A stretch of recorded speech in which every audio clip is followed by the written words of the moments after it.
Assalamualaikum warahmatullahi taala wabarakatuh. Salam bahagia, salam pertemuan untuk teman-teman yang berkesempatan bersama dengan saya pada malam ini. Apa khabar anda semua? Doa saya anda sihat walafiat. Ya, saudara Alif, ya Mim, buaya. Sihat. Saudara Muhammad Fuad, apa khabar saudara? Salam dari Gombak adanya. Begitu juga dengan saudara Mustafa Ilyas, saudara Zamari LC, selamat malam. Alif Yamin minta saya balon. Nak balon siapa? Saudara Syarul Azam. Apa khabar saudara? Saudara Azizul, Mat Yusof, saudara Mimi, Alan Hajidin. Apa khabar orang Kelang? Saudara Abu Nem, Satria Setiawan daripada Mengelembu, Perak. Mengelembu ni kacang tanah, kacang goreng. Saudara SG Tan, apa khabar? ABK, Abino, saudara Muhammad Khairul Kamarudin, saudara Mazli Syamsuddin. Begitu juga dengan Perindu Crystal. Semoga sehat. Saudara Anton Paipon, apa khabar Paipon? Saudara Abu Nem, Ruby Dim, apa khabar Ruby? Saya sentiasa mendoakan anda berbahagia. Abu Samdin, saudara Nur lajunya, Muhammad Hashim, Muhammad Din, saudara Muhammad Spana Jaya, saudara Paipon, Muhammad Syahrul Abdul Karim, saudara Kamarul Azhari, Mira Harun, apa khabar puan? Syarifah Hapipah. Dari mana tak tahu. Saudara Zack Joel, Wari Sharif, Wan M. Bakri. Saudara, jangan lupa saudara, like, share dan subscribe. Dan saya minta kalau boleh subscribe juga di Instagram. Ya, saudara Raja Kamal, Raja Bazian, apa khabar orang Sungai Petani? Lang Abah Al-Banjari, Zanuddin. Seronok saya tengok bila nampak like, share tu. Semangat ya, Tailong. Cuma yang saya minta juga di Instagram. Jangan lupa saudara, like, share dan subscribe di Instagram. Apa khabar saudara Wan Syarudin? Saudara Rashid, saudara Ilyas, tak boleh. Saya tak tahu nak buat live. 2 hari lepas pun saya dengan di Malaysian Gazette pun nak buat pun tak kerti. Saudara. Apa khabar saudara Mat Semana? Yang terbaik dan terbaik. Terima kasih untuk warga Cerita Damai. Saudara Fasaluddin Yusof, apa khabar? Saidi Is, Ilyas, Sas, Nur Maria. Begitu juga saudara Ismail Azmi. Nani 48, Zul Marshall, Waalaikumsalam. Yang Maya, saudara Hazrul dan teman-teman yang tak sempat saya santun ni, saya mohon maaf. InsyaAllah saya akan santun usai pencerahan saya nanti. Saudara Kamarudin, saudara Jakelang. Sebab hari ini banyak sangat saudara, parlimen bersidang macam-macam. Tapi saya harus memberi laporan apa yang berlaku di negara kita, saudara Bahrum Waria. Hari ini saudara, hari Isnin. Semua start kerja. 18 Julai. Hari yang ke-849. Virus corona menyerang negara kita. Menurut laporan saudara Rio dan yang dihantar kepada saya oleh saudara Jamil Idris, semalam ada sikit susut. Daripada 5,047 kepada 3,936 warga kita yang telah dijangkiti oleh virus corona, menjadikan jumlah terkumpul 4,622,981 dan semalam ada 7 kematian yang dilaporkan. Itu yang saya dapat laporkan apabila saudara Rio daripada Universiti Melaya, saudara Jamil mengantar kiriman. Saudara, terima kasih kepada kedua mereka yang tidak henti, tak jemu-jemu mengantar kiriman untuk pengetahuan kita bersama. Ya. Puan Nani, saudara Hamid, saudara Emily, Joka Karim. Ini tempat kita di Instagram. Jangan lupa like, share dan subscribe di Instagram. Saya saudara Bob Azhar, saudara Kamar Arifin. Saya akan cubalah santun sikit yang mana saya sempat. Saudara. Kalau saya tak sempat, jangan marah. Macam semalam, siapa tu ini? Dia marah sangat sebab saya tak sebut nama dia. Saudara Fakhrizani, isu minyak masak. InsyaAllah saya akan cakap yang apa yang berlaku di Parlimen nanti. Saudara Yaimah, Madam K, Abdul Wahidah Kamu Zaman. Baik, saudara. Dari dapatan saya, itu terdapat 3 peningkatan ya, di 3 negeri. Dan susut di 13 negeri. Selangor susut tapi jumlahnya 1,491. Wilayah Persekutuan susut tapi 1,055. Sabah juga susut namun jumlahnya adalah 231. Perak juga susut 261 Yop. Negeri Sembilan susut 187. Pulau Pinang susut 232. Melaka juga turut susut 108. Ini negeri walaupun susut saudara tapi jangkitannya masih di atas 100. Lain-lain negeri alhamdulillah masih bertahan. di bawah 100. Ya, Coca-Cola More. Tak sebut nama aku pun katanya. Kadang-kadang laju saudara Coca-Cola. Coca-Cola More, dia sensitif orangnya. Bagaimanapun, sebab beliau berbicara dengan bahasa yang baik, yang harmoni, saya harus menyantuni saudara Zamari Abdullah, saudara Ramli Abdul Rahman, saudara Zamzam. Saudara. Jadi itulah laporan yang sempat saya berikan tentang kedudukan COVID-19. Semalam 7 kematian. Dan saya juga mendapat kiriman mengatakan di Johor. Ini warga Johor harus berhati-hati saudara Habizal, saudara Osman Abdullah, Ki Ryan. Kerana kes kumulatif bagi penyakit tangan, kaki dan mulut, HFMD. Ia merupakan wabak jangkitan saluran pernafasan iaitu influenza-like illness, ILI, dan upper respiratory tract illness, URTI, di Johor sudah meningkat sejumlah 79 kali peningkatannya, saudara. Jadi menurut Pengurusi Jawatankuasa Kesihatan dan Perpaduan Negeri Johor, Yang Berhormat Ling Tian Sun, sehingga semalam terdapat sebanyak 8,376 kes yang dilaporkan peningkatannya sebanyak 79 kali ganda. Berbanding cuma 106 kes saja yang dilaporkan pada tempoh yang sama pada tahun lalu. Jadi, keseluruhan, saudara, ini warga Johor. Jangkitan ini keseluruhannya, daerah Johor Bahru mencatatkan bilangan kes HFMD ini yang tertinggi, iaitu 2,897 kes. Di Keluang, 1,093, di Tangkak, 883, di Batu Pahat, 846 kes.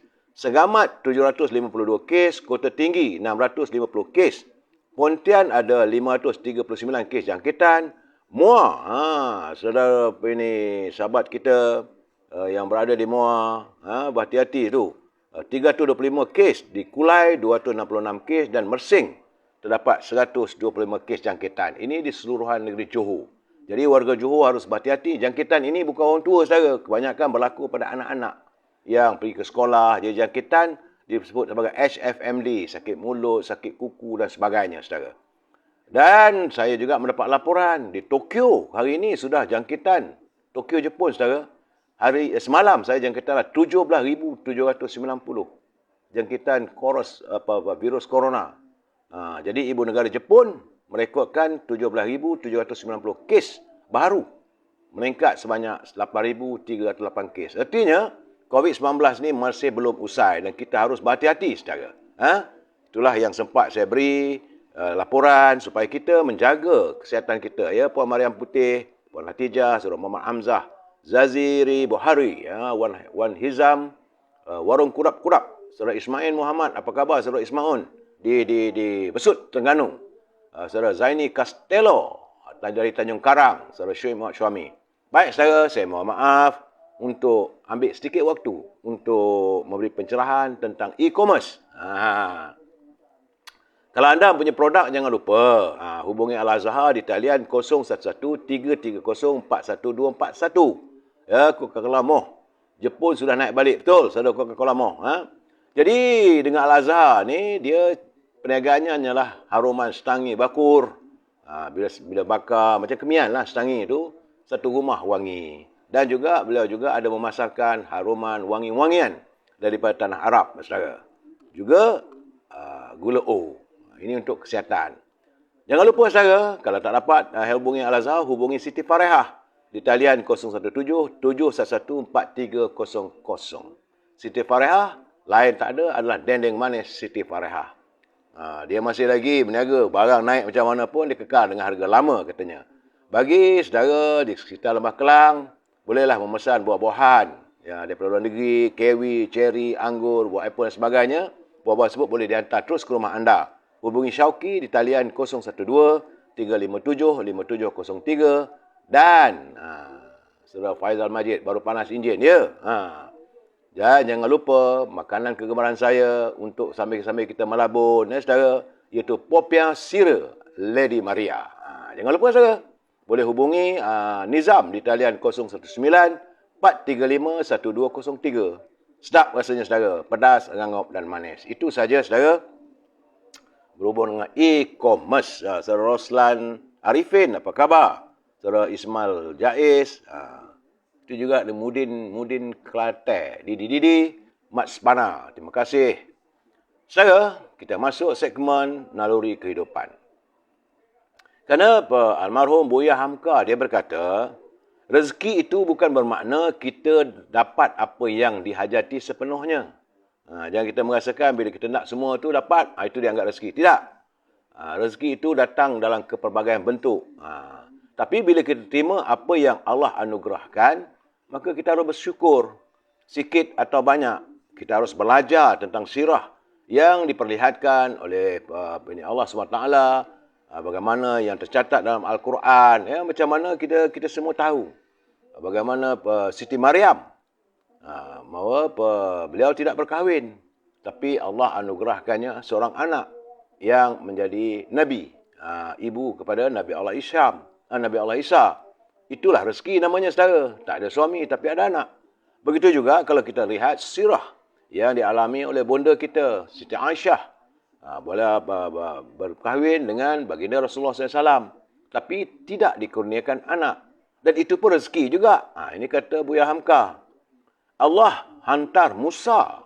Nabi Allah Musa, Allah hantarkan ke istana Fir'aun untuk jadikan sebagai anak angkat.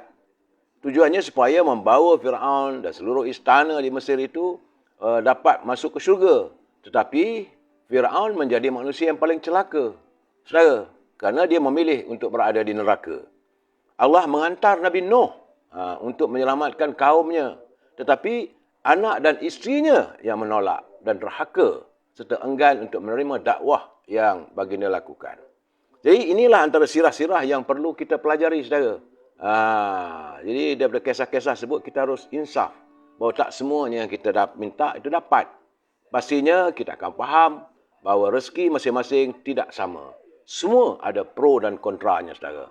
Orang yang ada suami, ada isteri, ada anak, artinya ada tanggungjawab juga. Itu rezeki.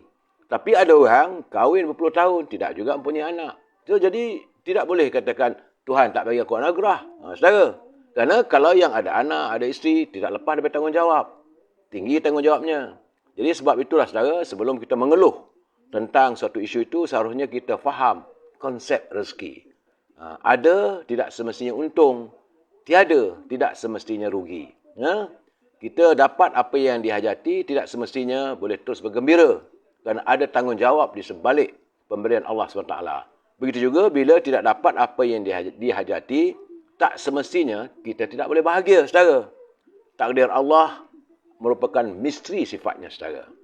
Tantah air mata redha yang ditiskan dalam mengharungi kecewaan itulah yang bakal menghanyutkan kita ke syurga. Ingat, saudara, rezeki itu bukan bermakna kita dapat apa yang diharapkan. Tapi bila kita terima apa yang Allah berikan itu, maka itulah rezeki kita. Bersyukurlah apabila kita menerima apa saja. Kalau ada dugaan, kita redha, saudara. Ini sekadar pesanan. Saya tengok selipan daripada kata-kata almarhum Buya Hamka. Bukan senang, saudara, nak buat live ni. Kena baca buku. Terima kasih, saudara Kamaluddin, saudara Mazmali, Mat Piah Mentol, Pak Din, Rozani, saudara Mudi Kelantan. Saudara, kita masuk sedikit segmen Mutiara Kata. Ini kiriman sahabat saya, Cikgu Hibil. Katanya, menangislah di saat anda kesepian. Kerana di situlah saatnya Rabbmu melihat dirimu. Rabbmu Allah SWT melihat dirimu. Sehingga dia akhirnya memberikan rahmat kepadamu. Kerana tangisan yang anda zahirkan untuk menjadikan diri anda seorang yang beruntung. Saudara, sebab itu orang-orang sufi ni selalunya mereka menangis waktu malam. Bila dia bersunyi-sunyian, dia menangis. Meratapi tentang hidupnya yang dihantar berada hidup di dunia ini penuh dengan cabaran. Tapi dia rindukan. Dia menangis kerana rindu pada Allah. Menangis cintanya pada baginda Rasulullah. Dan menangis mengenangkan apakah untungnya nanti. Apakah ke syurga ataupun sebaliknya. Terima kasih Cikgu Ibil atas kiriman mutiara kata yang elok kita jadikan pedoman, saudara. Saya lain tak ada live saya ini. Saya selangkali bermula dengan pesanan untuk dijadikan unjuran kehidupan kita supaya kita dapat menikmati kehidupan dan ingat, saudara, hidup ini adalah sementara sifatnya. Sebab itu kita hendaklah saling berpesan-pesan. Saya berpesan pada pimpinan negara jangan berbelanja tanpa had. Kerana kita khawatir kalau negara berbelanja tanpa had, negara akan muflis. Bukannya menakutkan, tapi berpesan. Takkan itu pun tak boleh, saudara. Ya? Bicara kita malam ini, tajuknya adalah segalanya semakin caca marba. Apa yang saya maksudkan caca marba, saudara? Tunggu dulu, kita santun pantun Pak Nazil. Pak Nazil ni hari-hari hantar kita 2 rangkap pantun, 2 rangkap pantun. Bukan senang, saudara. Saya mengucapkan terima kasih kepada Pak Nazil yang sudi berkongsi pantunnya bersama kita. Ya. Apa khabar saudara Jalil Mairasa? Saudara Abdul Hamid, saudara Faizal Acoy, ya, saudara. Kata Pak Nazil, burung raut hinggap di kepuh, agak teringin mengintai isinya. Jangan berpaut di dahan rapuh, ditiup angin mudah patahnya. Jangan kita nak berpaut di dahan yang rapuh. Kalau tiup di angin, mudah patahnya. Sebab tu saya suka Pak Nazil ni. Saya tak tahu apa maksudnya kepuh itu. Rupanya kepuh itu adalah lau ataupun reban ayam. Kita dapat pantun Pak Nazil ni ada isi dan ada kita dapat mengkayakan bahasanya. Orang macam Pak Nazil ni memang kaya dengan bahasa. Orang Perlis ni orang sastra, saudara. Macam hari tahun ini anugerah sastra kepada Datuk Rahman Syahri juga berasal dari Perlis. Tahniah untuk beliau. Jadi ingat saudara, burung raut hinggap di kepuh. Di kepuh tu adalah di reban lah. Agak teringin mengintai isinya. Jangan berpaut di dahan rapuh, ditiup angin, mudah patahnya. Katanya lagi, orang desa dengan santunnya, berhati bersih, menjawab siapa. Sudah berkuasa, banyak helahnya, rakyat tersisih, janji dilupa. Ini Pak Nazil mengkritik kepimpinan yang lupa pada janji serta tugas serta tanggungjawabnya sebagai pemimpin rakyat. Saudara Rahmat Abu, apa khabar saudara? Puan Hasnah, saudara Badrul Hisham, Muhammad Shah. Saudara Putra Carlos, apa khabar semua? Saudara? Baik. Saya sebelum memberi pencerahan ni, mesti saya memberi peringatan. Supaya mereka yang menyunting semula live saya ini, jika anda lakukan suntingan dan masuk dalam apa-apa channel pun, semua itu tanggungjawab anda. Tidak ada kena-mengena dengan saya. Sebab kalau anda ambil live saya ini, dimasukkan 100%, okey. Tapi kalau ambil sekat itu yang menimbulkan banyak masalah. Jadi orang salah pengertiannya. Sebab itu saya katakan saya tak bertanggungjawab. Begitu juga kalau anda menghantar kiriman ataupun komen-komen, patuhilah ketetapan yang ditetapkan oleh Kementerian Komunikasi. Ada cara-caranya, saudara. Ingat, saudara, kita adalah warga cinta damai. Kita menyantuni setiap masalah itu secara berhemah dan harmonis. Saudara? Dan pencerahan saya ini berpaksikan kepada kita mesti bersetuju untuk tidak bersetuju. Kerana ini merupakan pencerahan politik yang saya ambil, yang saya baca, bila saya berbicara dengan teman-teman. Ini jadikan modal untuk perbicaraan saya. Saudara? Bukan senang. Lepas saya buat pencerahan ini, malam lagi adalah kawan-kawan telefon, kita bincang apa nak bercakap malam besok. Kemudian pagi awal subuh, lepas solat subuh tu tengok apa ada kalau ada kiriman-kiriman. Dan waktu pagi, tengah hari dan sebagainya. Itu je lah kerja saya. Kadang-kadang keluarga saya pun bising. Dia kata bila nak restnya? Saya kata insya-Allah saya lebih menyantuni anda, saya sayang pada anda semua, saudara. Baik, saudara. Hari ini cuaca masih lagi panas. Saya dapat kiriman, kawan-kawan semua mengatakan, bukan kadar panas lik-lik. Pijo yuk, kata orang Perak. Memijo-mijo panasnya. Saya dapat kiriman kawan-kawan saya daripada Setiawan. Dia kata panas. Memanglah, saudara, kalau anda tinggal di kawasan berhampiran dengan laut, macam di Lumut, macam di Port Dickson dan sebagainya, bila dia panas, dia punya haba ni lebih panas lagi daripada kawasan bukit. Bukit ada tanaman pohon-pohon hijau. Laut tidak. Jadi sebab itu panasnya memijo-mijo. Sebab itu saya berpesan agar anda sentiasa banyakkan minum air. Dan masalah air panas tu, letakkan 3 atau 4 kuntum bunga cengkeh. Itu yang baik sebagai petua, saudara. Saudara Ibn Sam, saudara Muhammad Zaki, saudara Man. FB sangkut-sangkut. Lompat mai sini katanya. Man kata kalau FB sangkut-sangkut, lompat ke Instagram. Betul tu. Saudara Syarifuddin Syahri. Begitu juga dengan Rocky Zaini. Kadang-kadang, saudara, apa yang saudara kirimkan dalam Facebook ni, komen-komen tak dapat saya baca. Tiba-tiba hilang. Sebab itu kalau agak-agak tak dapat disantuni, lari ke Instagram saudara ya. Dan semalam saya dikabarkan di Tonggot, iaitu di Sabah, seramai 103 pelajar. Nasib baik mereka selamat bersama dengan seorang warden Sekolah Menengah Kebangsaan Tonggot. Mereka berjaya sempatlah menyelamatkan diri apabila asrama sekolah tersebut terbakar pada hari semalam, saudara. Menurut Ketua Balai Polis, Ketua Balai Bomba dan Penyelamat Kinabatangan, Saudara Nurul Azlan Shah Jamaluddin, pihaknya menerima panggilan kecemasan jam 11.35 pagi. Dan saudara yang mana tinggal di Kinabatangan itu, jenguk-jenguklah anak-anak kita yang mereka mengalami musibah apabila berlaku kebakaran asrama mereka. Kalau saudara ada mempunyai kelebihan wang apa semua, berdermalah.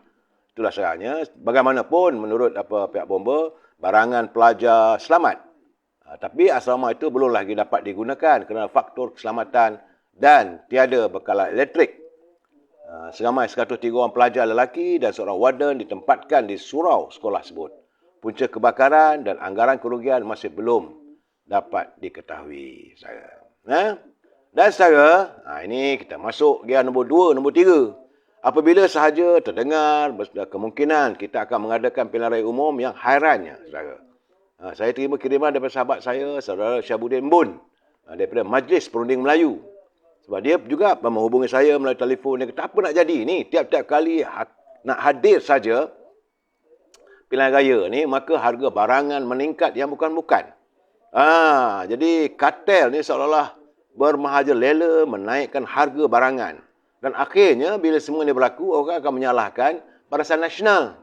Kerana hari ini, saudara, walaupun kerajaan bukan kerajaan Barisan Nasional. Ini kerajaan Perikatan Nasional 2.0. Ataupun yang disebut oleh Yang Amat Perdana Menteri sebagai kerajaan keluarga Malaysia. Tapi kerana beliau datang daripada UMNO, maka orang menyalahkan UMNO. Memang dari dulu lagi, saudara, masa kerajaan Pakatan Harapan pun, bila orang menyalahkan kerajaan, Barisan Nasional yang kena.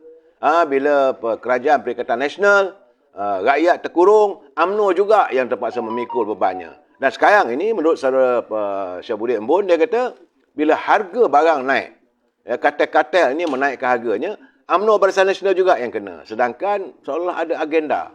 Saudara bayangkanlah, untuk parking kereta pun dekat jalan Jalan Campbell, dekat dengan tempat banyaklah. Selalu kalau saudara tinggal di Kuala Lumpur, yang selalu makan sup dekat Doraisami, Jalan Doraisami itu, parking kereta pun RM10, saudara. Waktu malam, bukan siang. Apatah lagi untuk makan sup. Satu mangkuk sup pun harganya sudah RM10. Saya memanglah antara makanan kegemaran saya sup. Tapi waktu saya bekerja jadi wartawan dulu, sekitar, memang tak dapatlah tahun itu. Tapi itu keadaannya, gambarannya, sekitar tahun 77, 78 dulu, satu mangkuk sup yang dijual di Benteng. Sekarang ni dekat dengan Masjid Jamek, saudara. Dulu 40 sen, tapi hari ni RM10. Bukan kaleng-kaleng harganya, saudara. Jadi, dalam keadaan begini, kita mengharapkanlah agar pihak Kementerian Perdagangan Dalam Negeri harus berusaha untuk membenteras. Sebab kita ada akta pencatutan harga yang tidak patut. Perlu ditinjau semua. Tak tahulah saya. Bukanlah kita suruh menteri keluar tengah malam. Tapi pegawai-pegawainya explore lah atau pergi-pergilah melawat kawasan-kawasan pasar malam dan sebagainya. Supaya harga kawalan dapat dilaksanakan. Kerana golongan kartel ni, saudara, dia wujud bukan sekarang. Daripada zaman almarhum Tun Razak lagi. Menurut Saudara Syabuddin, dia kata zaman Tun Razak dulu, Menteri Perdagangannya Tun Hussein On. Tapi beliau, almarhum Tun Hussein On, almarhum Tun Razak, mereka serius nak menjaga kepentingan rakyat. Jadi ketika itu kerajaan membenteras habis-habisan kartel ini melalui unit penguatkuasa yang diketuai oleh pengarah yang begitu tegas dan berani. Sehingga saat ini kita rindukan hadirnya seorang pengarah, ketua pengarah unit KPDNK seperti Allahyarham Nek Saleh Nikmat. Ketika itu semua kepala kartel ni memang takutlah dengan keberanian Nek Saleh Nikmat ni.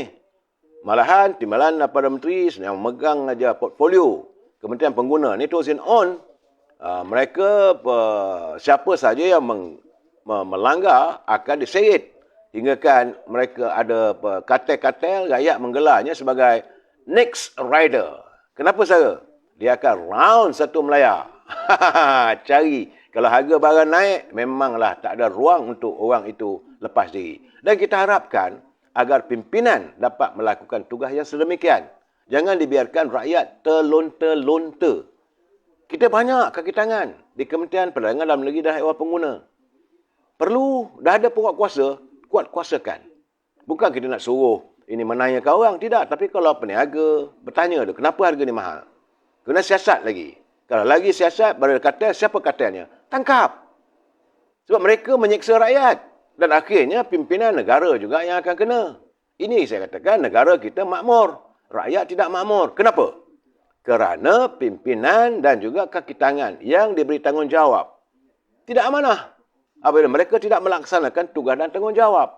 Sebab itu sekarang ni juga saudara, saya nampak juga saya agak ngerilah. Sebab akhir-akhir ni sekarang ni dah wujud pula satu fenomena baru, iaitu menghina agama Islam. Yang menghina tu bukan orang lain. Saya kalau yang menghina tu bangsa-bangsa lain, itu saya tak mau campur lah sebab ini dianggap rasis. Tapi yang menghina kan agama kita ni orang Islam, bangsa Melayu sendiri. Kemarin berlaku di Serdang. Dah kena pelupuh, kena belasah. Kemudian saya harap janganlah kita ambil tindakan sebegitu. Telefon pihak polis lah. Sebab anggota pasukan polis kita begitu cepat bertindak. Bila dah kena kutip dengan polis, bermalamlah anda bersama orang-orang yang mengalami tuduhan sebagainya. Rehatlah sekejap dalam lokap. Kerana selepas itu dia akan dibawa oleh magistrate untuk dituduh sama ada nak direman dan sebagainya. Dan hari ini juga timbul pula, tapi kali ini di Kelantan. Seorang lelaki, astaghfirullahalazim. Saya tengok ini apa dia punya video, saya seram, tapi saya yakin tentang pasukan polis. Ternyata saya nampak ini kiriman itu berlaku di pukul 8 pagi tadi. Dan pada pukul 11.35 pagi tadi dia keluar ini viral tu pukul 9 suku. Pada jam 11.30 pagi, maka dia pun dikutiplah oleh pihak polis. Akhirnya kau buatlah perangai begitu. Dan menurut ini pihak polis, menurut pemangku Ketua Polis Kelantan, katanya kejadian itu berlaku di Kelantan. Menurut pemangku Ketua Polis Kelantan, Datuk Muhammad Zaki Harun, pihaknya menerima laporan jam 9 suku pagi. Dan suspek berusia 30 tahun tidak bekerja. Kemudiannya telah ditahan oleh pegawai polis daripada bahagian siasatan jenayah Ibu Pejabat Polis daerah Machang. Kerana pihak polis melakukan serbuan di rumahnya di Bagan Cekok di Pulau Condong, Machang sekitar jam 11.30 pagi. Dah kena kutip dengan pihak polis. Sebab itu saya katakan, pasukan polis kita ni jangan main-main. Bukan kaleng-kaleng, bukan calang-calang. Anda di mana saja anda berada, pasti tak boleh lepas daripada tindakan jika anda melanggar undang-undang. Saudara, dan menurut pemangku Ketua Polis, setelah dilakukan ujian air kencing, rupanya penagih pula dah positif. Dadah jenis metatamin. Saudara, kes disiasat mengikut Seksyen 298 dan 505 di bawah Kanun Keseksaan serta Seksyen 233 Akta Komunikasi dan Multimedia. Jadi saya bercakap syabas pada pihak polis dan kepada warga kita, jangan ambil tindakan masing-masing sendiri-sendiri, saudara. Ada apa-apa berlaku, kita buat laporan pihak polis. Yakinlah pasukan keselamatan, pasukan polis kita cekap melaksanakan tugas dan tanggungjawab. Saudara, terima kasih Coca-Cola Moh. Bukan kaleng-kaleng, mantap katanya. Saudara. Dan saya juga melihat bagaimana kenyataan Berhormat Menteri Luar. Akhirnya di Parlimen hari ini Menteri Luar menyatakan bahawa bukan di Parlimen, ini dia bercakap di Kuantan rasanya. Bahawa dia menegaskan bahawa pendirian Wisma Putra tidak akan mendedahkan nama-nama individu yang akan dilantik sebagai ketua perwakilan, sebagai diplomat atau duta, sama ada yang nak datang ke negara kita atau nak keluar, sehinggalah ia menerima watikah daripada Duli Yang Maha Tuan Agong. Cuma yang hairan kan, kenapa benda itu boleh keluar, boleh tular? Sebab waktu nama Datuk Seri Tajuddin disebut-sebut sebagai duta, heboh satu Melaya. Tapi akhirnya tidak dilantik. Itu sekarang. Jadi, apabila ditanya oleh wartawan tentang kes Datuk Seri Tajuddin, itu ahli Parlimen Pasir Salak, yang katanya sepatutnya menerima watika pelantikan daripada Durian Mawali Pertuan Agong pada 20 Jun lalu telah tidak terlaksana. Jadi dia kata nama-nama itu Kementerian Luar tidak akan mengumumkan. Macam mana orang lebih tahu? Ini masalah kita, saudara. Jadi kalau orang nak jadi duta ni, eloklah perangai sikit. Itu je. Kita tak tuduh dia tak perangai tak elok, tapi elok jagalah adab. Duta ni, saudara, bukan main. Nak jadi duta ni bahasanya lembut, orangnya maklum sajalah penuh dengan diplomasi. Sebab mereka lah wakil negara di luar negara sekarang ni, saudara. Tambah-tambah pula sekarang ni kita berhadapan dengan masalah sedikit. Apabila kononnya bahawa perjanjian yang ditandatangani oleh Yang Amat Perdana Menteri dengan Pak Jokowi katanya tidak terlaksana berhubung dengan pengambilan pekerja, tenaga kerja dari Indonesia. Kan ini masalah. Bagaimanapun, Yang Amat Perdana Menteri telah pun mengarahkan kepada Menteri Dalam Negeri Datuk Hamzah Zainuddin dan Menteri Semua Manusia supaya mencari solusi agar masalah ini tidak berlarutan. Tu saudara, kalau ada duta, dia bijak, dia tak akan menggunakan emosinya. Itu cara dia, saudara. Baik, saudara. Pagi ini bermulalah sidang parlimen. Bila Dewan Rakyat bersidang, kadang-kadang saya katakan macam maka terbukalah. Seolah-olah saya tak tuduh, seolah-olah gambarannya seolah-olah terbukalah apa ini pintu pagar harimau dalam zoo. Berteramuk balik. Saudara, tak sikit-sikit, tak habis-habis. Saya mengharapkan agar masalah rakyat disantuni. Kita mengharap, saya dengar pagi-pagi lagi, saya dah bangun dengar apa berlaku di parlimen. Amat mengecewakan, saudara. Tiba-tiba saja saya bila dengar apa semua, bila bangun Ketua Bangkang, saya kata apa pula dia nak bangunkan? Rupanya dia mempertikaikan soal pemberian subsidi kepada rakyat berhubung dengan minyak masak. Jadi, Yang Amat Perdana Menteri menangani persoalan tersebut. Dia kata memang ada subsidi. Tapi sejak daripada zaman beliau menjadi Menteri Perdagangan Dalam Negeri dan Hewan Pengguna, dulu pun masalah ini masih lagi belum dapat dituntaskan. Kerana permasalahan harga minyak masak ni, mereka penerima subsidi ini banyak berhubung kait untuk rakyat biasa. Jadi minyak subsidi yang satu pack RM1 itu satu pack harga RM2.50 itu sedang kadang-kadang dimanipulasikan oleh kartel-kartel mereka yang mengambil keuntungan. Cuma saya terkejut apabila Yang Amat Perdana Menteri petik pula nama macam Makcik Kiah jual goreng pisang. Inilah saya kadang-kadang saya mengatakan kalangan orang keliling Yang Amat Perdana Menteri, penasihat-penasihat komunikasi sepatutnya kena sering mengingatkan agar Yang Amat Perdana Menteri tidak tersalah cakap. Akhirnya saya tengok, saya dapatan saya daripada yang tular di media sosial, dipotong sekerat saja kenyataan daripada Yang Amat Perdana Menteri. Itu jadikan isu. Bukannya cerita sepenuhnya. Cerita sepenuhnya dia kata bahawa minyak subsidi ini untuk semua. Ini susah juga nak dikawal. Kalau dia ambil tindakan, nanti dilihat kerajaan zalim. Tapi bila dia beri contoh, macamlah dulu, kerajaan Tan Sri Muhyiddin dulu, Kak Limah lah, Makcik Kiah lah, Pak Saleh lah.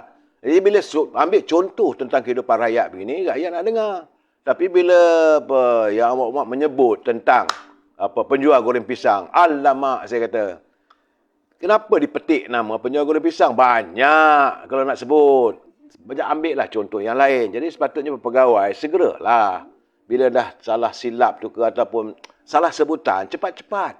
Ini tidak dibiarkan begitu. Akhirnya hari ini saya punya Facebook penuh. Instagram saya punya WhatsApp penuh. Dan semua cuplikan yang sekerat.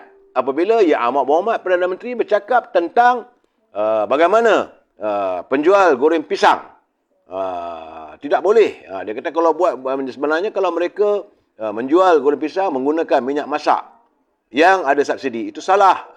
Aduhai. Sepatutnya dijelaskan setegas-tegasnya. Jadi orang keliling Yang Amat Perdana Menteri ni kena fikir, kena cari jalan cepat. Itulah gunanya adanya pegawai akhbar, press secretary, gaji besar. Akhirnya yang dilihat salah Perdana Menteri. Salah Perdana Menteri, salah UMNO. Ini keadaan sekarang, saudara. Bukan boleh salah-salah petik ni. Rakyat bila kena sikit, mulalah mereka melenting. Cuma penjelasan. Jadi bagi saya carilah jalan lain. Macam saya dapat tadi kiriman tu, dia kata selain daripada goreng pisang apa? Takkan tak ada. Ada orang meniaga kinzir golek. Aduh, hai, saya kata. Kasarnya bahasa mereka. Bagaimana jual muruku? Macam mana jual toseh? Jual roti canai. Tentulah mereka pekedai, siapa nak cari apa ni barang yang tidak bersubsidi. Mereka nak cari keuntungan dalam keadaan hari ini. Jadi sepatutnya jangan itu jadikan contoh. Kalau nak jadikan contoh juga, bagi tahu bahawa kerajaan prihatin. Sebab macam saya katakan semalam, 2 malam, 3, 4 malam dulu pun saya katakan bahawa minyak subsidi ini kerajaan memperuntukkan setiap bulan sebanyak 60,000 tan. Tapi rakyat kita cuma pakai 30,000 tan. Ke mana perginya? Masalahnya adalah kartel-kartel ini. Mereka yang mengambil minyak bersubsidi ini, dibungkus mula ataupun dihantar ke Siam, ke Thailand dan sebagainya. Jadi bila dalam negara ni kurang, mengamuklah rakyat. Itu cerita dia. Saudara. Jadi saya haraplah agar Yang Amat Perdana Menteri saya menegur. Saya terus terang cakap, walaupun beliau sebagai naib Presiden UMNO, kalau sesuatu yang menyangkut tentang pimpinan saya harus menegur, saya tegur. Kita jangan tak berani menegur. Tapi janganlah kita beri teguran, kritikan itu dengan cara kasar. Saudara, itu cara dia. Sebab saya tengok agak berbeza. Bagaimana pemimpin daripada negara luar, contoh macam Pak Jokowi. Hari yang sama, hari ini juga saudara, tular dalam media sosial, itu dengan TikTok. Kalau saudara subscribe atau melihat dalam TikTok, bagaimana Pak Jokowi, Presiden Indonesia, turun ke lapangan bertanya dengan penjual ubat. Dia pergi ke farmasi, bertanya. Dan bila sahaja penjaga kedai ubat itu memberitahu bahawa bekalan ubat dah tak ada. Jadi dia kata ubat ni tak ada, ini tak ada. Dan Pak Jokowi ambil telefon, dia terus telefon Menteri Kesihatan. Itu yang tular dalam media sosial, itulah tular dalam TikTok dengan sendirinya. Ni saya ni Pak Jokowi nak bagi tahu, minyak ubat di kawasan ini tidak ada bekalan. Kenapa jadi begitu? Selesaikan masalah. Jadi maknanya pemimpin dilihat begitu empati pada nasib rakyat. Tapi bila cerita tentang goreng pisang di parlimen, dah jadi cerita lain. Itu contoh dua perbezaan, saudara. Nak tangani, nak sentuh, bahawa mana kerajaan prihatinlah tentang untung nasib rakyat yang sehingga ke tahap berniaga goreng pisang. Boleh, tapi salah petik. Jadi saya harap pegawai orang keliling kelalang Perdana Menteri pun cepat-cepatlah prihatin. Kalau agak-agak benda itu agak sensitif, boleh dipolitikkan. Cari jalan. Bagaimana misalnya rakyat dapat tahu. Sebab hari ini Dewan kecoh, saudara. Itu saya kata ni macam buka balik zoo. Sebab apabila usai soalan mulut sampai jam 11.30 pagi tadi, maka bangunlah ahli parlimen, habis itu Berhormat Puan Isna Raisyah Munirah. Isna Raisyah Munirah Majlis. Pakar Rudi, beliau merupakan ahli parlimen daripada Parti Warisan, mewakili kawasan Kota Belud. Kota Belud ini kawasan yang menghadapi masalah dengan pendatang-pendatang dari Sulu dan sebagainya. Jangan lupa saudara, peristiwa Kota Belud dulu. Jadi dia minta supaya parlimen membahaskan isu tuntutan waris Kesultanan Sulu terhadap Sabah. Dan katanya dari segi bila dia berbahas di parlimen tadi, dia minta supaya isu tersebut dapat dibahaskan. Dah 3 kali dia minta supaya isu tersebut dibahaskan. Tetapi permohonannya untuk membawa usul tersebut dinafikan. Saya pun dengar juga. Rupanya waktu yang sama, ini Menteri Komoditi, ini Taqiyuddin, dia sedang membahaskan isu tentang masalah akta hutan dan kayu balak. Maka menjeritlah orang Sabah. Mana lebih penting, Pak? Ini soal kedaulatan atau cipta hutan? Saya kata betul juga. Tapi bila tak puas hati, akhirnya hari ni, hari pertama, dah kena singkir ahli parlimen daripada Kota Belud. Iaitu Puan Isna Raisyah Munirah. disingkir daripada parlimen selama 2 hari. Ini yang kita tak seronok dengar.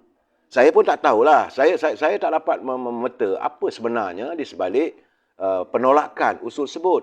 Sedangkan mereka menyatakan mereka nak tahu tentang tuntutan waris sulu ini terhadap waris Sabah. Kemudian bagaimana berita melaporkan bahawa minyak syarikat Petronas katanya telah dirampas di Azerbaijan. Walaupun Petronas telah pun menjual semua kepentingan tersebut, tapi dia tak akan terhenti. Sebab mereka sudah seolah mendapat satu keputusan mahkamah. Jadi ini perlu dibahaskan di parlimen. Kenapa tidak dibahaskan? Saya tak tahu. Sebab itu Saudara Mat Semana dia kata syurnya bubarkanlah parlimen. Itu terbaik. Benar.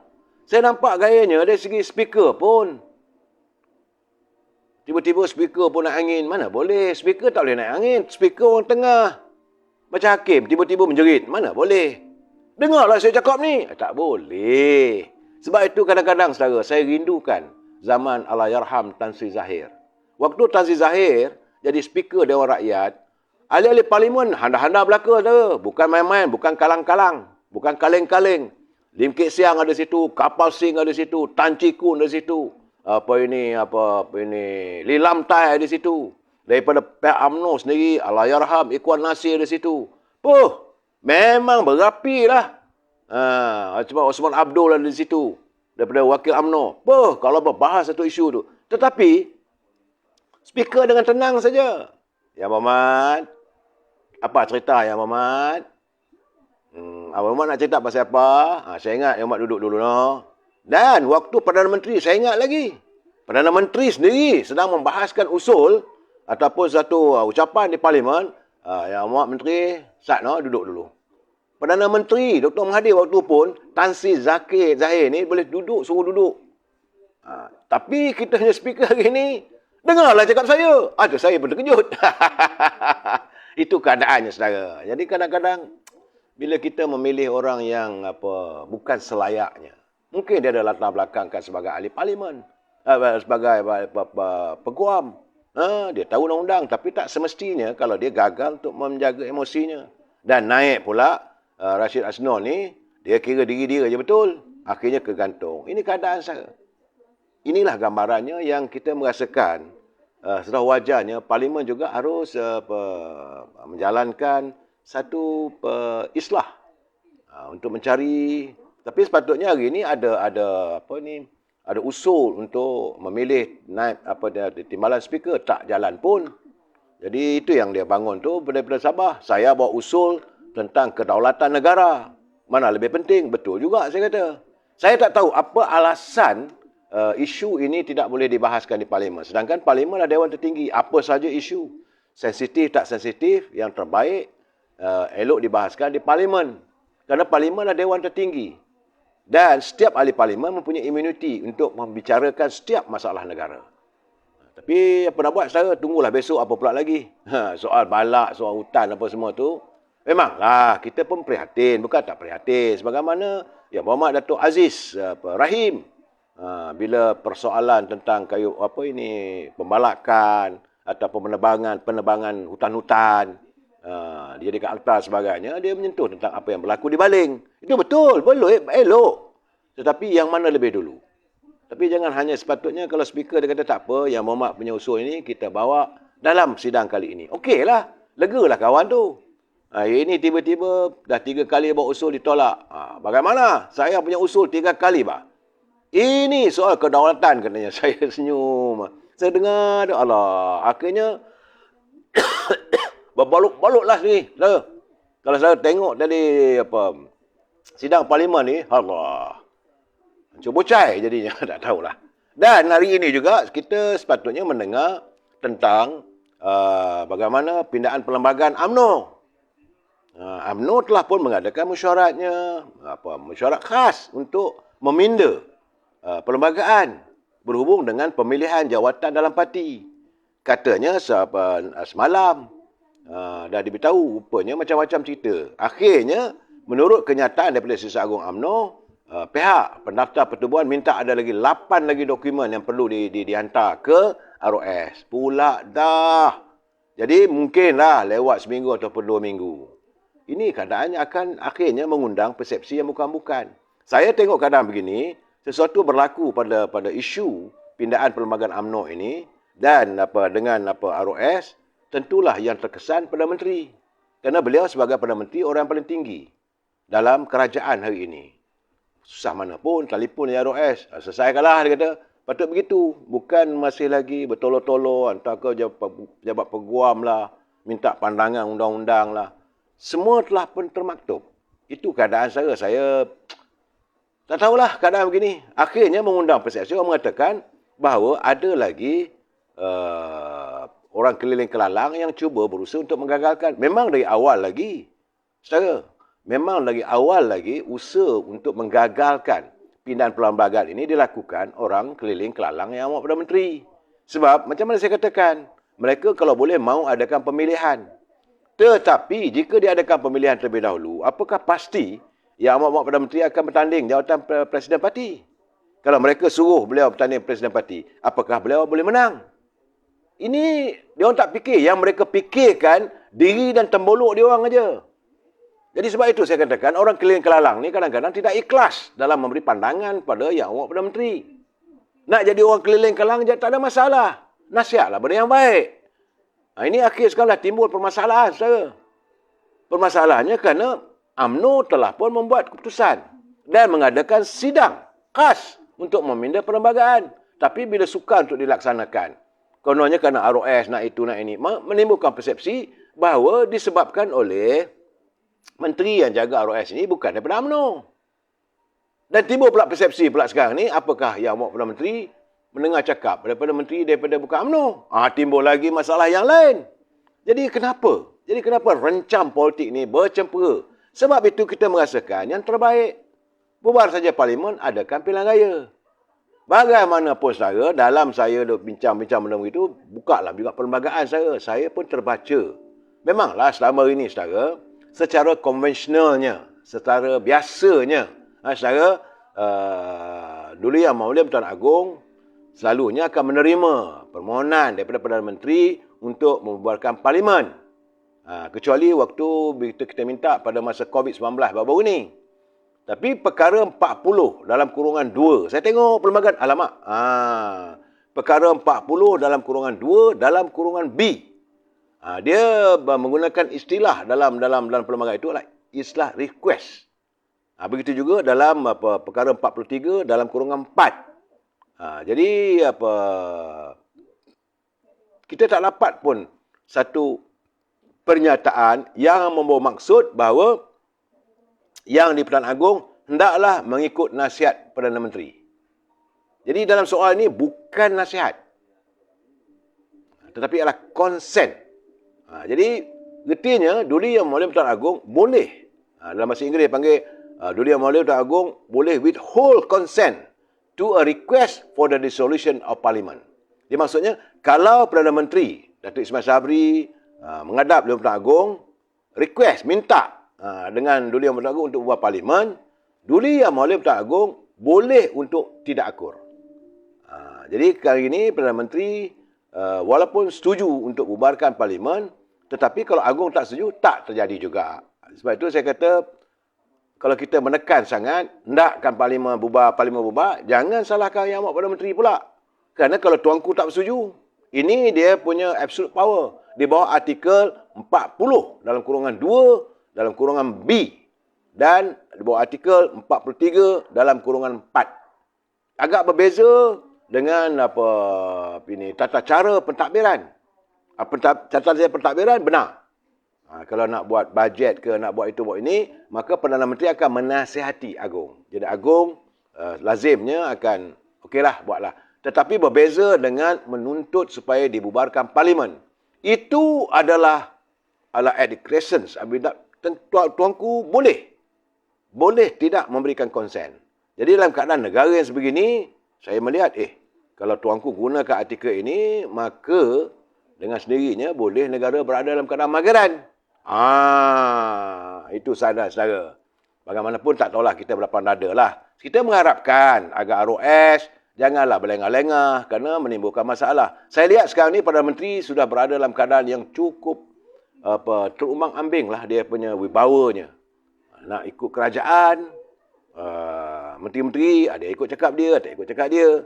Hari ini bila bercakap soal subsidi, dia menjawab apa yang dibangkitkan oleh Ketua Pembangkang. Akhirnya hari ini jadi mainan orang. Orang kata macam-macam pula dah. Soal cerita bila dipetik nama penjual goreng pisang. Kenapa tak petik penjual lain menggunakan minyak? Sedangkan perkataan goreng pisang inilah makanan rakyat. Itu yang saya lihat apa yang berlaku hari ini. Tapi seandainya pilihan raya itu diizinkan, saya lihat satu hal lagi pula di Selangor ni. Ini satu masalah saya bila saya dengar kenyataan bahawa Bendahari Barisan Nasional Selangor, Datuk Seri Jamal Mat Yunus, itu sebagai ketua bahagian Sungai Besar.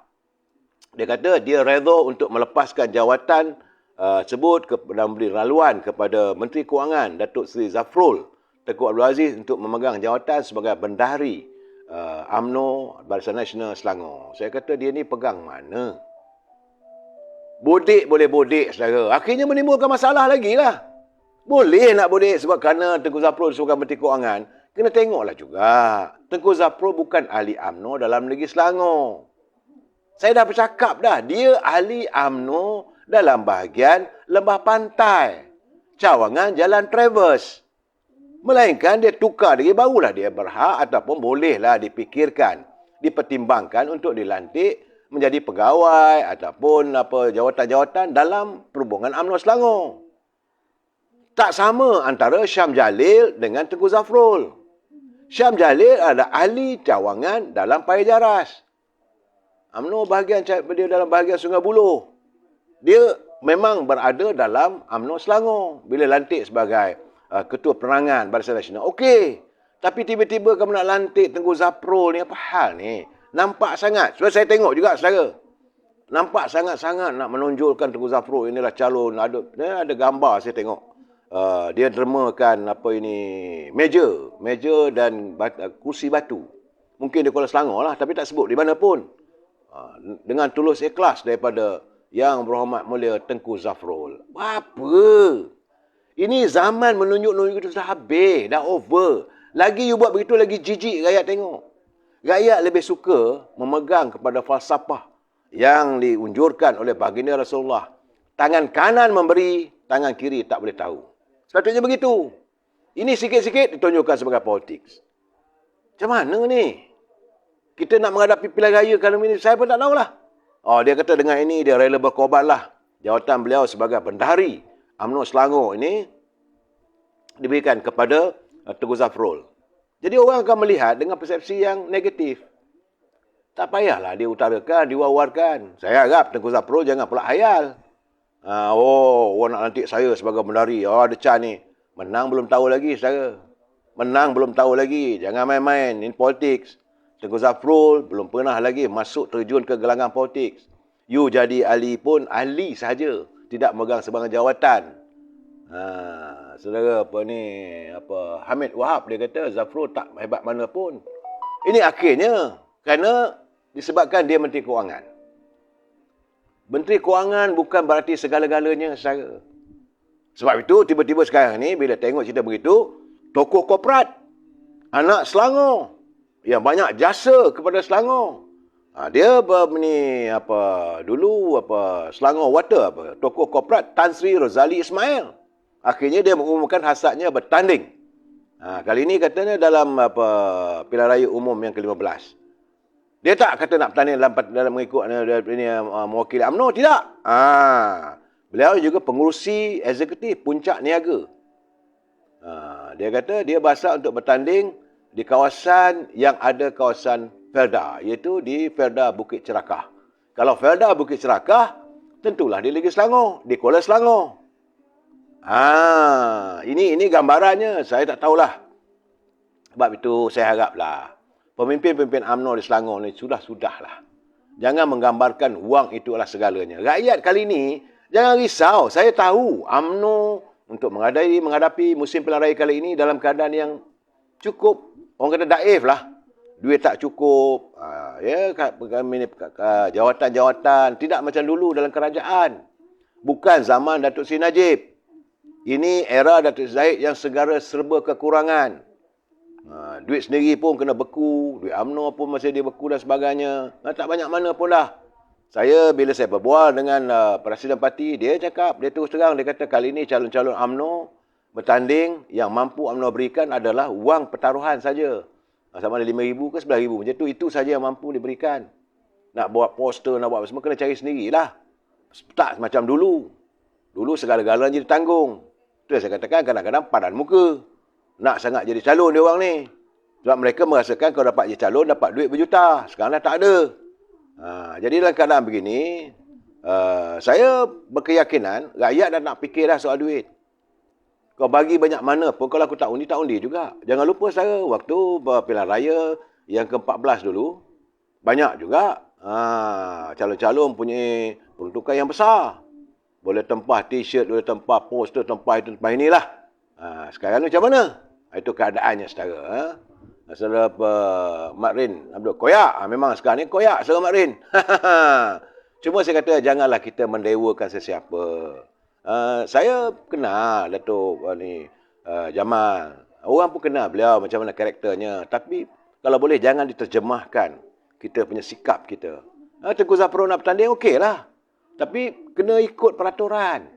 Dia bukan ahli UMNO Selangor. Dia ahli UMNO wilayah persekutuan. Jangan melanggar. Ini orang kata Tomah Dinah UMNO ni kena ikut. Saudara Ditas Kuantan, dia kata 27 sampai Ditas dia kata apa ni? 16/7 saya grup UMNO Segamat. Itu grup pesara UMNO Pai Besar Kuantan. Sini. Import akak umbi UMNO di Ferda Fekra. Dah bercerita tentang undi UTK. Semua orang muda UMNO BN di PA15 untuk MP. Itu Alhamdulillah lah. Sebab itu saya katakan tadi, saya ditas, bahawa anak muda sekarang ni pun mereka nak tengok calon. Kalau nak diturunkan orang yang macam begitu, dia mereka tak mahu lagi. Yang korup apa semua. Bila mereka meletakkan keuangan adalah segala-galanya, rosak parti kita ni. Saudara. Itu keadaannya lah. Sekarang ni saya tengok juga satu kiriman daripada Tan Sri Syarif Samad. Bagus juga. Tan Sri Samad dia hantar kiriman. Dia kata yang khianati Datuk Seri Anwar Ibrahim. Sebab ini bercerita tentang bila Datuk Seri Anwar Ibrahim dia mengatakan bahawa dia tak jadi Perdana Menteri kerana dia tak setuju dengan ini untuk menyelamatkan Datuk Seri Najib apa semua. Kata apa hal pula ni? Sebenarnya kata Tan Sri Syarif Samad, yang khianati Datuk Seri Anwar Ibrahim dalam soal jawatan Perdana Menteri ialah Tun Dr. Mahathir. Sudah dijanjikan pun jawatan itu. Tapi Tun Mahathir pula letak jawatan untuk elak dalam menunaikan tanggungjawabnya untuk menunaikan janji. Dia katanya sekarang ni dijadikan isu dia yang tak jadi PM seolah-olah kerana prinsip. Dia tak mau bersebahat dengan perasuah lah kononnya. Tak habis-habis. Jadi Tan Sri Syarif kata tak habis-habis lah ikayat Datuk Seri Anwar Ibrahim ni nak jadi Perdana Menteri ni. PAS dah menang PRU14. Sepatutnya Datuk Seri Anwar Ibrahim dah dapat pengampunan. Cuma Tun Dr. Mahathir tak nak melihat Datuk Seri Anwar Ibrahim jadi Perdana Menteri. Jangan salahkan orang. Itu cerita dia. Jadi tak usahlah berkait sana berkait sini. Sebab itu saya tengok saya tak nak mengulangi lah. Besok katanya nak buat laporan. Laporlah. Najib kata buatlah. Tak ada masalah pada dia. Sebab mereka cuba mewujudkan kembali. Macam saya katakan semalam. Najib sentrik. Nak attack Datuk Najib aja. Sekarang ni nak attack macam mana? Dia bukan ada jawatan dalam kerajaan. Buat cerita lama. Rakyat dah bosan. Dah bosan saudara. Malahan sekarang ni Lim Guat Eng pula mengatakan menimbulkan isu bagaimana ini Tan Sri Effendi menjadi orang tengah dalam berhubung dengan Jolo bersama dengan peguam negara. Dah timbul pula cerita ni. Getinya dah dikenapasti Jolo. Bawa ajalah. Sebab itu warga muda hari ni mereka nak tahu. Sebab segalanya dah terbongkar sikit demi sedikit. Tak habis-habis. Cerita Datuk Seri Najib ni saya rasa modal yang tidak lagi boleh dijual untuk menarik yakin rakyat supaya membenci UMNO Barisan Nasional. Saya bukan nak membela saudara. Sebab rakyat dah tengok bahawa adanya elemen-elemen bahawa tuduhan terpilih. Begitu juga apa yang dialami oleh Datuk Seri Zahid Hamidi sebagai Presiden Parti. Sebab itu kalau orang kata nak lawan Datuk Seri Zahid ni, nak jadi presiden, saya kata silakan. Menang belum tahu lagi. Sebab akar umbi sekarang ni melihat bahawa orang yang begitu ikhlas, yang jujur dalam memperjuangkan UMNO, yang UMNO sudah tidak boleh lagi nak melutut dengan tangan-tangan musuhnya macam mana yang diminta oleh Dr. Mahathir, Datuk Zahid. Sebab itu dia redha, walaupun diseret ke mahkamah pun seretlah, tapi dia akan menjaga, mempertahankan maruah UMNO. Sedangkan jangan lupa soal ini, rakyat akar umbi tak lupa benda begitu. Cuma saya mengatakan, jangan lupa, seburuk-buruknya Datuk Seri Zahid yang sekarang ni mengalami tuduhan macam-macam lah, turun naik mahkamah, tapi 2 Perdana Menteri tumbang di tangannya waktu beliau menjadi Presiden UMNO. Itu dari segi strategi politik. Rakyat melihat, warga UMNO melihat. Jadi kalau nak masuk, nak bertanding, silakan. Saya dah katakan bahawa mereka ini tak genti-genti menyusahkan Perdana Menteri. Akhirnya Perdana Menteri terkial-kial. Macam-macam orang dah kata sekarang ni. Saya cakap terus terang, saya bukan nak membedal Perdana Menteri. Saya nak membedal orang keliling kelalang. Orang yang merasakan bahawa masa depan politik mereka sudah nol. Sudah sampai ke tahap noktah. Sudahlah, kau dah puas. Saya tak kata menyamar. Kau dah puas dah. Dapat itu, dapat ini. Ada pencen pula lagi. Nak apa lagi? Kerana nak mempertahankan kedudukan. Berilah orang lain pula. Ini masalahnya yang saya lihat UMNO menghadapi masalah bahawa susutnya keyakinan orang bukan kerana orang tak yakin pada parti UMNO. Kerana mereka ini pemimpin yang mengelilingi yang amat-amat Perdana Menteri dan meletakkan cara politik lama. Oh, Dr. Seri, kau kena buat begini. You kena buat begini. Kau begini. Percayalah. Oh, ini untuk begitu. Ini untuk begini. Akhirnya, Perdana Menteri dibenci orang. Ini keadaan. Saya menasihati, ya, amat-amat Perdana Menteri, kalau boleh, cukup-cukuplah dengar cakap orang keliling kelalang tu.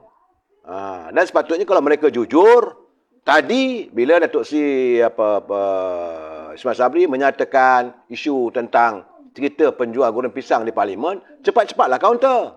Tak ada pula. Kononnya nak membela sangat, apa yang mereka bela. Kita tunggu lagi besok apa jadi. Jumpa lagi besok. Wabillahi taufiq wal hidayah. Assalamualaikum warahmatullahi wabarakatuh. Selamat malam.